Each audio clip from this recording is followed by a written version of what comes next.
Ya, baik. Sekarang di rumah ular Akang Ewon ke paranormal. Bukan paranormal ya kan berarti. Ya, paranormal kedatangan tamu. Ini dari Bang Chan, Korci TV teman-teman. Korci TV dan Salam Lestari Channel, teman-teman. Salam Lestari Channel. Jangan lupa ya subscribe channel-channel Bang Bang Chan Chan, Korci TV. Korci TV dan Salam Lestari Channel. Salam Lestari Channel dan Steve Ewon The Legend. Aduh. Nah biasanya seperti biasa kalau datang ke paranormal, jadi 1 kali 24 jam wajib bertanya. Wajib bertanya ya. Siap. Kalau tidak bertanya nanti kita hukum. Hukumannya nanti kita hipnotis. Ya. Yang tidak bertanya nanti bisa dimasukkan ke kandang ular, ke kandang buaya. Tapi dihipnotis dulu. Dihipnotisnya jadi takut, jadi nanti biar menjadi jerit. Nah, boleh. Siapa dulu nih yang mau bertanya? Karena datang ke sini wajib bertanya. Siap. Kalau tidak bertanya, kembali. Galak Kang Ewon. Diusir. Siapa dulu? Mulai dari Bang Bang Chan. Chan. Bang Chan. Gini ya Kang Ewon. Sebentar. Ya. Jadi kalau bisa pertanyaannya yang sulit, jadi Siap, biar siap. saya tidak bisa jawab. Jadi kalau saya tidak bisa jawab, Lagi dihipnotis lagi. Saya mau nanya tuh soal settingan dulu nih. Boleh. Settingan dulu. Kalau settingan maksudnya gini Kang. Apa yang akan lakukan saat di TV itu kan mungkin berbeda dengan yang lain. Contoh dengan menghipnotis ular, jadi tiba-tiba ular langsung jinak dalam sekejap, tenang dalam sekejap. Kira-kira itu real seperti itu atau enggak tuh Kang? Pertanyaan yang biasa-biasa saja. Baru itu nanti lain. Kita bongkar pokoknya semuanya teman-teman. Banyak orang yang menganggap acara Steve Ewon itu adalah acara settingan, Panji itu settingan, gitu ya. Gadis petualang itu acara settingan, atau acara-acara petualangan yang bermain dengan ular itu settingan. Saya katakan benar. Jadi benar. Ya, benar settingan. Tapi kan bukan berarti itu bohongan. Ya. Karena gini, walaupun settingan tapi keahliannya tidak settingan. Jadi keahlian itu tidak disetting. Kalaupun itu settingan, contoh Steve Ewon menangkap ular kobra. Coba kobranya dari mana? Dari alam. Dari alam. Dapat nangkap? Maksudnya? Dari alamnya ditangkap atau Ditangkap. ditangkap? Iya. Berarti disetting tidak? Disetting. Masa di alam disetting? Oh maksudnya? Kan gini, kalau tayangan tadi kan settingan. Iya. Banyak orang yang mengatakan settingan. Nah, terus kalau memang iya itu settingan, nah berarti kan ular itu ada asal muasalnya. Dari mana sih ularnya? Tadi dari alam. Nah, dari alamnya disetting tidak? Tidak, emang sudah habitatnya. Benar Benar kan? Iya. Kurang konsentrasi nih Kang. Maklum tadi ada yang dilakukan sebelumnya sih. Nah yang kepo nih teman-teman, kenapa Babang perasaan blon bang? bisa lihat di channel Babang ya. Ada sedikit yang nggak enak ternyata. Kan gini. Berarti kan awalnya nangkap dulu kan? Iya. Di alam kan? Iya. Berarti kan tidak settingan kan? Tidak settingan. Betul nggak? Settingan. Nah, satu itu berarti kan binatang yang kita tangkap itu bukan binatang settingan. Iya. Jadi memang binatang yang memang real. Hasil. Gitu. Kalaupun dia settingan, nah berarti kan hebat nggak? Ya, Hebat. Hebat. Karena kalaupun disetting, kalau bukan orang yang ahli, Gak mungkin bisa nangkap Nggak ular. mungkin bisa nangkap ular. Betul nggak? Oke. Jadi settingan atau tidak settingan, acara Steve Ewon, Ya. Panji ataupun petualang yang lainnya tentunya dengan keahlian. Kan gitu. Jadi untuk penonton sendiri nggak perlu mikirin itu settingan atau enggak. Ya itu mah tergantung ke sudut pandang penonton. Ya. Karena kalau misalkan penonton yang sudut pandangnya salah, mencari itu memang kelemahannya, kan gitu. Bukan poin dan nilai dari tayangan itu. Iya. Walaupun memang ada tayangan misalkan ada manfaat dan tidak manfaat. Nah, manfaatnya kan banyak, mengenalkan alam, mengenalkan binatang, orang yang tidak tahu menjadi tahu, orang yang tidak berani menjadi berani, ya benar nggak? Nah, walaupun memang sisi negatifnya ada, kadang-kadang saya pun sadar. Jadi yang saya lakukan adalah ini adalah virus ketidaknormalan. Kenapa? Karena kan yang saya lakukan adalah menangkap ular, itu kan sesuatu yang bahaya. Orang yang melihat, orang yang menonton, akhirnya mencoba mempraktekkan. Bahaya tidak? Bahaya. Sedangkan untuk ilmunya sendiri dia belum terlalu benar-benar gitu. Jadi itu. Tapi kalau orang yang menyikapinya dengan benar, dengan baik, sebenarnya menurut saya acara petualangan Panji, petualangan Panji, Dede Inon, itu kan, ataupun gadis petualang, Steve Ewon, itu banyak hal, banyak materi yang bermanfaat menurut saya gitu ya. Karena kan pada dasarnya itu kita mengedukasi kan. Mengedukasi kalau bahasa Sundanya. Ya, bahasa Indonesia. Bukan. Salah. Bahasa Indonesia mah mengajarkan. Jadi edukasi mah sebenarnya bahasa Inggris ya. Education. Nah, berarti education bahasa Inggris. Edukasi bahasa Inggris. Bahasa Indonesia. Indonesia. Karena sudah dirubah kata-katanya. Kurang mau mending nyakeun we bahasa Inggris. Oh, nya bahasa Inggris kan. Oke. Boleh mau bertanya lagi? Aja deh, boleh. Tadi jelas nggak jawabannya? Jelas. Paham. Semoga penonton yang lain pun lebih jernih dan lebih ngerti. Iya. Kalau saya kan lagi gini kan. Oh iya benar. Oke. Dan itu kan padahal saya tuh ngejawab tuh asal aja, tapi sudah paham ya. Terima kasih dah. Gimana Juril? Gimana? Kalau menurut Kang Ewan, gimana nih kalau tanggapan warga itu ular putih itu ular siluman gitu, ular putih itu ular jin gitu, bukan seorai-oraina gitu. Bener. Sering pertanyaan datang ke Kang Ewan, ada ular siluman, ada ular jadi-jadian gitu ya? Iya. Maksudnya pertanyaannya, betul nggak sih ada ular jadi-jadian gitu ya? Ya gitu ya? Ada ular jadi-jadian atau enggak sih sebenarnya? Bener. Ular jadi-jadian. Betul nggak sih ada ular jadi-jadian? Ada. Mungkin kalau dulu nih masyarakat Jawa Barat pernah mendengar atau pernah melihat atau pernah menonton ada namanya ular Nyimas Mayang Sari. Ular berduri. Nah, itu ular jadi-jadian.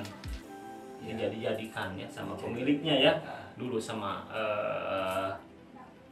Pak Yanto. Dibongkar rahasianya nih. Nah, ini kembali dulu ular putih dulu ya. Okay. Nah, ular putih, apakah benar ada ular putih jadi-jadian? Nah, ya mungkin saja gitu ya. Tapi kalau Kang Iwan secara pribadi, saya belum pernah melihat ular siluman ataupun ular jadi-jadian. Karena mungkin ular atau siluman kalau ketemu Akang sepertinya takut. Hipnotis. Ya. Jadi jawabannya adalah betul nggak sih ada ular jadi-jadian? Ya mungkin saja. Cuman secara pribadi Akang Ewan belum pernah melihat ada ular jadi-jadian.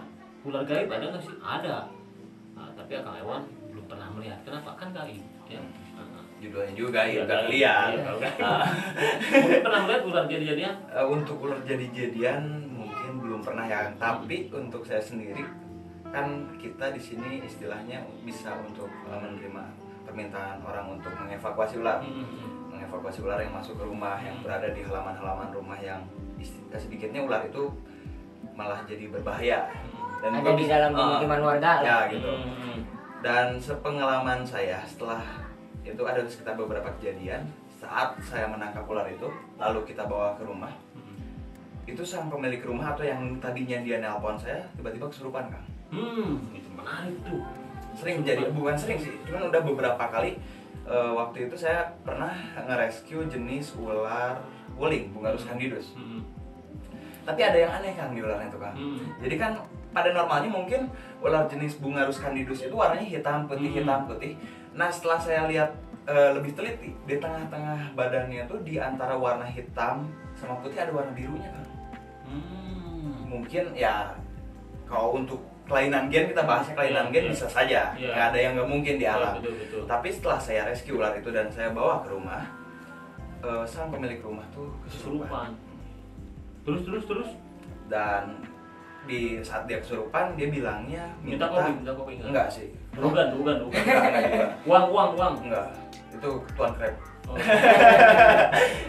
Dan minta ularnya untuk dikembalikan ke tempatnya. Tapi karena saya salah satu orang yang kurang percaya dengan seperti itu, kebetulan saya juga punya ular-ular yang kanibal. Ya saya masukin aja ular si weling itu jadi pakan ular yang saya. Tapi dimakan kan, dan dia pun setelah kesurupan itu normal kembali. Oh, berarti kesurupannya normal, padahal ularnya tidak dikembalikan ya? Padahal ularnya tidak dikembalikan. Berarti mungkin kesurupannya karena faktor lain ya? Mungkin saja. Mungkin sedang ada tekanan di rumahnya, sedang berantem sama suaminya, ya suaminya selingkuh, bisa saja kan? Anaknya nonton YouTube. Sama dia Bang Chen. Bisa. Ya. Tapi intinya gimana dengan tadi pertanyaan ini? Ular siluman? Kalau menurut saya ular siluman. Tapi pada dasarnya kan seharusnya ular putih itu kan kelainan genetik. Iya. Kalau misalnya kita bahas ke ular putih itu emang ada kan. Ada tuh maksudnya emang itu bukan siluman. Itu jenis kelainan gen yang ya mungkin kekurangan pigmen. Lalu jenis ular itu bisa kita sebut sebagai ular Lucy atau leucistic, ivory. Nah itu emang ular-ular yang ditemukan atau dikembangbiakan warna aslinya pun dari hasil alam tuh emang udah putih dan itu bukan ular siluman. Berarti nanti saya akan cari tahu. Biasa nanti tamu yang datang ke sini suruh bertanya. Nah ini pertanyaan ini akan saya bawa nanti ke ini. Saudara saya, teman saya, ke Bustomi. Kang Ujang Bustomi. Ya, nanti tunggu ya. Nah, oke. Yang lainnya. Untuk Akang Hewan sendiri nih, kan ya kalau Akang mungkin kan suka sama hewan nih. Nah, rata-rata pandangan masyarakat tuh untuk pemelihara reptil atau pemelihara hewan-hewan buas tuh atau gimana ya, masih berpandang kalau mereka tuh orang-orang yang punya ilmu, orang-orang yang berburu gitu. Itu sebenarnya akan memiliki keahlian itu gimana sih awal mulanya? Berarti pertanyaan awal dulu ya. Ini sudut pandang masyarakat. Banyak orang yang menganggap orang yang ahli atau orang yang bermain binatang, khususnya ular, adalah orang yang hebat. Anggapan masyarakat kan seakan-akan beda orang dari yang lain. Pawang, punya ilmu, punya guru gitu kan, sakti gitu ya. Nah, kalau Akang secara pribadi menanggapi itu bagus. Kenapa? Ya sesuai, justru kan keinginan kita kan seperti itu. Keinginan saya maksudnya. Pada saat saya bermain dengan binatang, kata orang, hebat, kan seperti itu. Akhirnya kan orang-orang menganggap kita itu orang-orang yang hebat, walaupun sebenarnya sama-sama aja. Cuman kesukaannya beda. Ya, kesukaannya beda. Padahal sama saja. Kita sebenarnya kalau dipatuk ular pun, saya nggak tahu kalau yang lain ya. Saya sebenarnya kalau dipatuk ular, apakah tidak cedera, tidak sakit? Sakit. Apakah pernah dipatuk? Pernah, masuk rumah sakit. Cuman anggapan orang tetap bermain ular itu adalah orang yang hebat, orang yang sakti. Nah, terus bagaimana? Biarkan saja, kan gitu. Itu kan sudut pandang mereka. Nah itu. Nah terus tadi pertanyaan kedua, Kang Ewan belajar berburu atau enggak gitu ya? Dulu sempat berburu. Nah sempat berburu seseorang gitu ya. Nah dulu juga dikasih jampe-jampe. Nah dan setelah beriringnya waktu berjalan, nah kita pun ketemu dengan banyak orang. Nah berarti kan banyak orang, beda pengalaman. Akhirnya anggaplah safari pengetahuan tentang binatang. Nah akhirnya jadilah sebuah kesimpulan keahlian tentang pengetahuan reptil. Nah itu, jadi siapa gurunya? Banyak orang yang setiap yang Akang temui dijadikan guru. Jadi pengalaman Akang sendiri yang menjadikan guru Akang sampai bisa seperti ini. Betul. Mantap teman-teman. Tapi Kang nih, dulu saya waktu mungkin belum terlalu fokus main di reptil ya, belum terlalu fokus mengetahui berbagai jenis hewan. Saya pernah nih waktu itu posisi di CFD. Ada kayak abah-abah gitu udah tua. Dia tuh di tasnya tuh bawa ular gede. Ya kalau misalnya dulu saya mungkin berpikir kalau itu ular jinak ya kan. Cuman kalau misalnya sekarang saya ingat-ingat kejadian masa lalu atau yang udah berlalu itu, kayaknya itu ular galak. Tapi dia sambil nawarin jimat gitu Kang, tau nggak tuh? Jadi di posisinya tuh di dalam plastik ada kertas warna-warni gitu. Nah katanya itu jimat agar kita sehat, terus agar kita ini mustika ular. yang gitu. Ular. Nah menurut Akang tuh gimana sih kalau gitu? Ini pertanyaan yang menurut Kang Ewon menarik karena ini ada keterkaitannya dengan latar belakang Kang Ewon dulu, gitu ya. Betul sekali, ada beberapa orang yang usaha dengan kegiatan itu, gitu ya. Dia bawa ular, dan dia bercerita ular ini akan berubah menjadi manusia, gitu ya. Kalau misalnya itu orang nungguin, akhirnya pada datang. Nah, karena sebenarnya tujuannya adalah kalau si masyarakat yang datang, penontonnya datang itu menunggu si ular itu berubah kan? Karena memang bahasa pertamanya seperti itu. Nah, padahal tujuan si pelaku atau pekerja tersebut dengan kegiatan itu biar orang itu menunggu memang. Gitu, menunggu, yang setelah mereka tunggu akhirnya kumpul orang banyak dan menjual sesuatu. Nah, sebenarnya ini ada keterkaitan dengan Akang. Jadi tadi kan ilmu Akang itu dari mana? Nah, diantaranya dari situ juga. Oh, berarti ini profesi yang Akang pernah lakukan? Ya, diantaranya itu. Jadi dulu Akang itu kenapa berani terhadap ular? Nah, dulu memang main seperti itu. Dengan ya adalah teman-teman, bukan teman sih, jadi orang tua Akang Ewon atau guru Akang Ewon. Nah, itu di Majalengka ya. Itu dia bikin, jadi bawa ular. Padahal tujuannya mau menjual obat dan isim. Sebenarnya isim apa tuh Bang? Kalau orang-orang bukan sebenarnya Sunda ya. Jimat. Sebenarnya sih mau ngebohongin yang bodoh. ya dulu tuh gitu ya, ini pengalaman nih, dan ini boleh dijadikan pengetahuan untuk saudara-saudara dan sahabat dimanapun berada. Nah, jadi dulu Akang ini bermain seperti itu. Nah, bawa ular. Nah, orang dikumpulkan, akhirnya ngumpul. Nah, setelah orang ngumpul, nah lalu bermain sulap.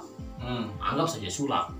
Jadi Akang Ewon dulu pernah dimasukkan diikat, nah, terus dimasukkan ke dalam karung, tapi dari kain boeh gitu ya, kain kapan seperti itu. Nah, diikatlah seperti pocong, mulai diikat, dimasukkan ke peti. Nah, udah dimasukkan ke peti nanti ditutup. Nah, ditutup sama sejenis kelambu. Kelambunya bisa terbang. Nah, padahal masih ingat, karena memang pekerjaan dulu. Nah, padahal waktu ditutup itu cepat keluar, dikasih kode di luar, sama suara-suara angin, wah cepet keluar. Pakai efek suara, udah gitu digoyang-goyang. Udah digoyang-goyang, Kang Ewon keluarkan batu atau keluarkan anggap mustika tadi, gitu ya, dikeluarkan, set, masuk lagi. Nah, setelah masuk lagi, akhirnya kan si orang percaya kalau itu mustika ular, karena yang dimasukkan ke peti, Akang itu kan diikat. Orang beranggapan itu datang sendiri, si batu itu. Padahal yang mengeluarkan itu adalah tadi orang yang diikat. Akang keluarkan karena ada pintu rahasia. Seperti itu. Apakah itu mustika ular? Mustika ular bagi yang percaya. Berarti itu semua udah terskenario dan terorganisir ya? Ya, betul. Nah, kalau memang itu betul mustika ular, harusnya pawang-pawang ular atau orang-orang yang ahli ular seperti Kang Ewon banyak. Kenapa? Karena mustika ular yang dijual sudah banyak. Mustika ular yang diberikan kepada masyarakat sudah banyak. Tapi apa yang terjadi? mereka ketipu. Berarti jangan percaya ya kan? Jangan percaya ya. Tidak ada mustika ular ya. Kalaupun ada, hanya Kang Ewon yang punya. Hai. Sombong. Kita harus sombong. Nah, seperti itu. Jadi mustika ular itu tidak ada. Jadi itu hanya ular yang dibawa oleh sang aktor itu hanya untuk mengumpulkan massa saja. Membuktikan. Nah, cuma di antaranya Kang Ewon kenapa ada keterkaitan dengan itu? Ya karena kan bawa-bawa ular, akhirnya kita sering ngasih makan gitu ya, ngasih makan ular yang dibawa itu bukan untuk apa ya? Kalau untuk membohongi masyarakat terlalu ekstrim. Untuk menarik minat masyarakat yang melihat agar berkumpul lah gitu. Jadi kan dipelihara. Nah, beriringnya waktu, akhirnya kita mengerti karena merawat itu. Nah, jadi mustika ular yang dijual oleh para pawang-pawangan paranormal jangan percaya. Jangan dibeli pokoknya lah. Jangan dibeli. Kalau mau ditonton aja. Biar gabut banget. Betul. Kalau mau mengerti dan mau hebat menjadi pawang ular, tinggal datang ke para komunitas saja, komunitas reptil dan karena kita bakal pelit ilmu juga kok. Betul. Kita juga bahkan nggak menarik nggak minta uang, kita ikhlas di sini. Betul. Seperti itu jawaban Akang. Semoga puas nggak? Puas lah. Jadi satu pertanyaan lagi ke Bro. Boleh siap. Jadi kan Kang Ewon dulu di TV jalan-jalan kemana-mana kan? Betul. Ke seluruh Indonesia. Di daerah mana yang menurut Kang Ewon itu paling berkesan gitu? Entah itu karena keanekaragamannya, entah itu karena pas prosesnya sedikit beda dengan kota-kota yang lain, mengejutkan gitu. Pernah pengalaman yang berkesan ada. Kang Ewon ini sangat berkesan itu justru di Jawa Barat. Kang Ewon pernah dari Sabang sampai Merauke gitu ya. Pernah ke Sota juga ya, kan ada dari Sabang, ada Gili Trawangan, ada ke Merauke, ada ke Sota, ada ke mana-mana kan, Bali, beberapa foto ya. Ada beberapa foto. Nah, pernah punya pengalaman yang sangat berkesan. Hutannya rimbun, hutannya lebat, ya gitu ya. Dan binatangnya banyak. Di mana? Jadi itu hutannya masih anggap rawan dan kita pernah nyasar. Jadi kita tersesat, yaitu di hutan Geopark Ciletuh, Sukabumi. Ya, jadi yang paling berkesan di Sukabumi tentunya. Kenapa tuh, Pak? Jawa Barat. Kenapa? Tersesat. Benar-benar tersesat. Jadi kita masuk ke hutan itu belantara, kita masuk hutan yang harusnya keluar itu ke pantai yang kita simpan perahu, ternyata malah ke dalam, nggak sampai. Nah, akhirnya temu muara. Nah, kita jam 11 itu masih di situ. Jam 11 apa? Ya, 11 malam. 11 malam. Sementara Di tengah hutan posisi. Di tengah hutan. Nah, gitu. Ya, akhirnya kita teriak-teriak gitu kan sambil menenangkan dengan menghidupkan suasana ketegangan gitu ya. Nah, akhirnya adalah yang sedang penelitian di seberang muara itu. Akhirnya kebetulan kita bawa tali plastik, tali rapia itu kita lempar, kita jalan lewat situ. Akhirnya barulah dikasih perahu di situ. Nah, baru kita bisa jalan gitu. Tapi selama tersesat itu kan ada hal-hal yang mungkin tidak mengenakan gitu, contoh karena hantu itu ada gangguan seperti itu, kira-kira akan sampai kerasa gak tuh kira-kira? Jadi seperti tadi awal Akang sampaikan, jadi hantu setan itu sepertinya takut sama Akang. Jadi tidak ada halangan itu. Jadi nggak ada. Jadi halangan itu karena persiapan kita saja yang tidak maksimal. Iya, jadi takut seperti kita gitu. Di kegelapan, akomodasi kita kurang gitu kan. Jadi di situ kita betul-betul survive. Jadi berangkat kita pagi kan jam 7, kita nyampe di lokasi syuting. Kita sampaikan di antar sama perahu, perahu pulang lagi. Maksudnya nanti kita ke situ lagi sore karena kita lama. Sampai jam 4, jam 5, jam 6, sampai jam 11, sampai jam 12 kita baru bisa mendarat itu sebenarnya maksudnya bisa nyebrang itu jam 1-an. Jam 1 malam. Nah itu jadi apakah ada hantu atau apa? Nggak ada. Justru kendala kita waktu itu persiapan. Properti persiapan. Nah persiapan ya bahan makanan gitu ya, penerangannya gitu. Seperti itu. Jadi kita malam betul-betul nggak kelihatan. Yang namanya petualangan benar-benar terjadi. Di situ betul. Jadi berkesan di situ. Jadi Indonesia ini hutannya tropis, hutannya kaya gitu ya. Justru tersesat itu kita di Pulau Jawa Barat, tempatnya di Sukabumi, dan itu betul-betul masih rawan hutannya. Boleh datang teman-teman ke sana. Tapi kan sekarang udah jadi tempat wisata juga kan. Betul, udah jadi tempat wisata. Sekarang tapi beberapa ya tempatnya masih ada yang masih jarang terkunjungi mungkin ya kan. Betul. Buat teman-teman tuh ringan cerita.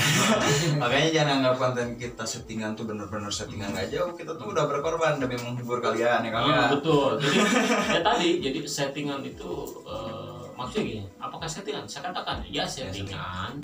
Nah, cuma kembali kepada sudut pandang penonton. Pada saat mereka sudut pandangnya negatif, jadi dilihat itu kelemahan dan kekurangannya seperti itu. Aduh, tapi alhamdulillah sih kan untuk saya sendiri emang jarang survive juga, jadi belum dapat pengalaman seperti itu. Siap. Masih ada pertanyaan? Enggak, udah cukup kayaknya kan. Udah cukup kan. Soalnya asli paradigma masyarakat ya seperti itu pertanyaan. Saya hanya mewakilkan mungkin dari pihak masyarakat ke Akang langsung. Boleh. Intinya gini, nanti kalau ada pertanyaan-pertanyaan tentang alam, tentang binatang, boleh datang ke sini. Ke Rumah Ular, ke Paranormal. Datang ke Paranormal, wajib bertanya. 1 kali 24 jam tamu wajib bertanya. Kalau tidak bertanya, kita usir. Kita hipnotis. Nah, baik, sahabat dimanapun berada, mungkin itu yang bisa saya suguhkan di Paranormal. Semoga bermanfaat. Saya Steve Ewon. Saya Bang Chan Perci TV.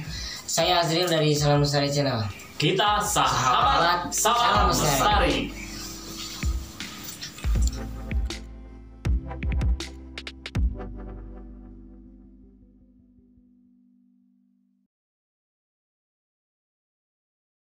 Jadi ke orang pun sebenarnya itu bisa.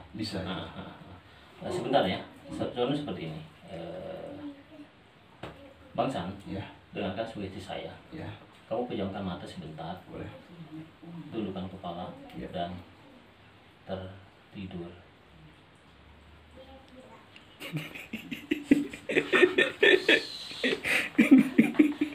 Apa yang terjatuh? Bang San, dengarkan sugesti saya. Bang San adalah orang yang ahli terhadap binatang, sama seperti Steve Ewon. Orang yang hebat, orang yang berani, sama seperti hewan. Tapi setelah dipegang oleh Steve Ewon, oleh Akang Ewon, sekarang Bang Chan menjadi orang yang sangat takut terhadap binatang. Pada saat ketemu binatang, Bang Chan akan sangat takut. Walaupun itu binatang yang tidak berbisa, walaupun itu ayam, bebek, pokoknya semua binatang takut. Nanti setiap ketemu binatang, setelah membuka mata, Bang Chan akan takut. Takut setakut-takutnya terhadap binatang. Jadi melihat binatang apapun, melihat ular apapun, Bang Chan akan menganggap itu adalah ular yang paling berbahaya. Nah, kan seperti itu. Nah, sekarang Bang Chan dengarkan sekali lagi sugesti saya. Nanti Bang Chan buka mata setelah hitungan ketiga. Nah, dan nanti setelah sadar akan melihat binatang itu adalah binatang yang berbahaya, yang sangat menakutkan bagi Bang Chan. Hitungan ketiga nanti Bang Chan akan bangun. 1, tarik nafas. Tarik nafas. Tarik nafas. 2, buka mata. Dan 3, Bang Chan buka mata. Bang Chan, Diam-diam kamu main hipnotis. Oh, tadi saya lupa punya. Properti seperti apa lagi nih Kang? Ini ada mana? Nih. Bentar. Barang Kang? Barang atau apa? Barang ini golok. Goloknya hidup Kang. Serius Kang, apa nih? Bentar.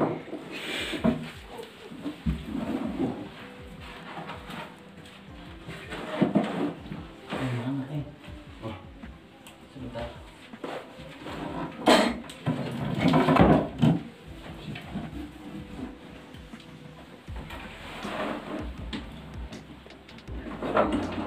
Nih.